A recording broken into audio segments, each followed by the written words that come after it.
third Super Bowl loss, despite 500-yard game. Minneapolis, app. The ball had just been whacked out of Tom Brady's right hand at the worst possible moment for the New England Patriots, giving the Philadelphia Eagles the ball just before the 2-minute warning. Brady sat on the turf, resting his arms on his knees with a pose of resignation. Once he reached the sideline and plopped down on the bench, he lowered his head and stared down for several seconds.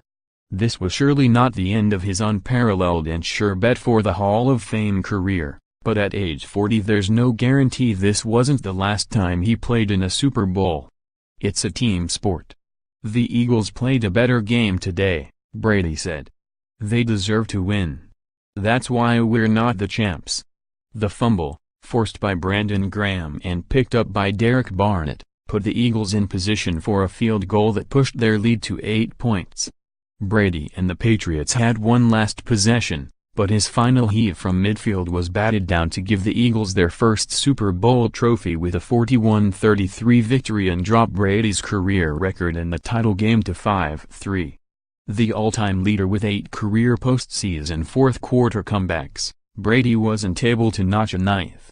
We obviously didn't make enough plays in the red zone and turned the ball over one time, offensive coordinator Josh McDaniels said.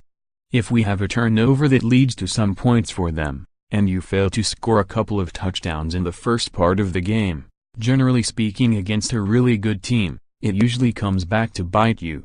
Brady already owns a healthy share of the NFL record book, but there's a new entry that he and all of New England would prefer to erase. Brady became the first quarterback in NFL history to lose a game, in the regular season or the playoffs, despite passing for 500 or more yards, 3 or more touchdowns and no interceptions. You always hope you come out on the winning end of the shootout, Brady said. We didn't win it today. Brady finished 28 for 48 for 505 yards and 3 scores and a 115.4 passer rating. He has 2 of the 3 400-yard passing games in Super Bowl history, with his 466 yards in last season's overtime win over Atlanta and Kurt Warner's 414 yards for the St. Louis Rams in a victory over the Tennessee Titans 18 years ago. I've played in 8 of them, and they're all good games. Today, we had our opportunities, Brady said. Never really got control of the game. Never really played on our terms. Just didn't make plays when we needed to.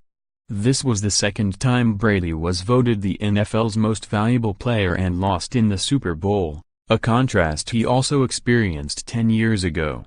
In fact, the past 9 winners of the Associated Press MVP award to reach the big game have lost. The others were Kurt Warner, 2001, Rich Gannon, 2002, Shaun Alexander, 2005, Peyton Manning, 2009 and 2013, Cam Newton, 2015, and Matt Ryan, 2016. Brady led the league in 2017 with 4,577 passing yards, despite losing standout wide receiver Julian Edelman to a knee injury, so he sure hasn't been slowing down. There've been reports of friction between Brady, coach Bill Belichick and owner Robert Kraft, but any potential dysfunction didn't deter him. He was all smiles during his interview sessions during the week, wondering with seeming sincere curiosity why there's been so much media fixation on when he'll ever retire. This one, though, had to hurt. No one is going to feel sorry for us, Brady said. We'll evaluate like we always do. I'm sure everyone is pretty tired after a long year. That's football. For more NFL coverage, http://www.pro32.app.org and http://www.twitter.com/app_NFL